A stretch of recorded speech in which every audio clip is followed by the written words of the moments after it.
Hi friends, నేను మీ దేవిని మాట్లాడుతాను. ఈరోజు నేను చేయబోయే recipe capsicum egg curry. So దానికి కావాల్సిన పదార్థాలు ఆనియన్స్, టమాటో, కొత్తిమీర, కరివేపాకు and half KG capsicum. So తయారీ విధానం చూద్దామా. ఫస్ట్ స్టవ్ వెలిగించి కడాయి పెట్టుకోవాలి. తర్వాత ఒక 3 టేబుల్ స్పూన్ ఆయిల్ పోసుకోవాలి.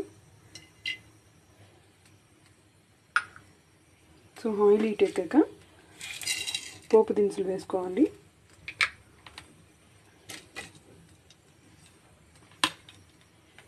సో అవి హీట్ ఎక్కాక ఆనియన్స్ వేసుకోవాలి.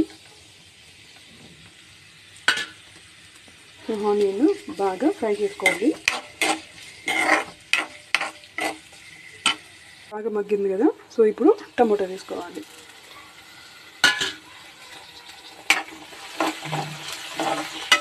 టమాటో కూడా 2 మినిట్స్ బాగా మగ్గాలి, అప్పుడు బాగుంటుంది. టమాటో కూడా బాగా మగ్గింది కదా ఫ్రెండ్స్, ఇప్పుడు క్యాప్సికమ్ వేసుకోవాలి.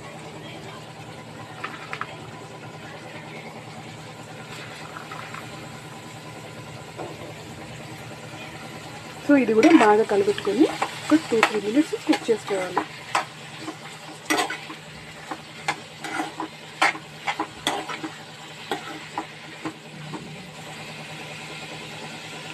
సో దీంట్లోనే నేను కరివేపాకు కూడా వేస్తున్నాను.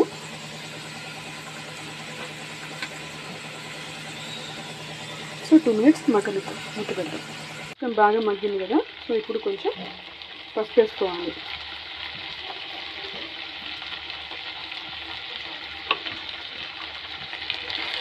ఇంకా బాగా కలిపెట్టుకోవాలి.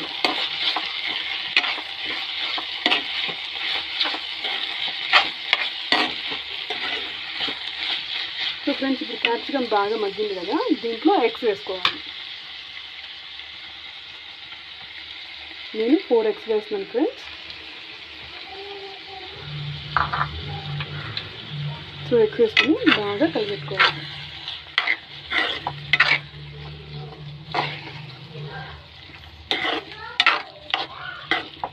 సో నేను వాటర్ ఏమీ పోయలేదు ఫ్రెండ్స్, ఎందుకంటే క్యాప్సికంలోనే వాటర్ ఉంటుంది కాబట్టి. సో వాటర్ అంతా నేనేం వేయలేదు. సో ఇప్పుడు దీంట్లో సాల్ట్ వేసుకోవాలి. సో రుచికి సరిపడంత సాల్ట్ వేసుకోవాలి.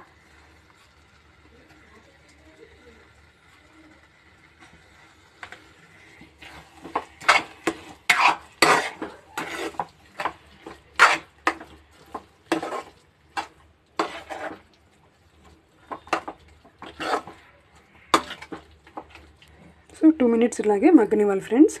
సో క్యాప్సికమ్ కర్రీకి ఎక్కువ కారం పట్టదండి, నేను 1 టేబుల్ స్పూన్ మాత్రమే వేస్తున్నాను.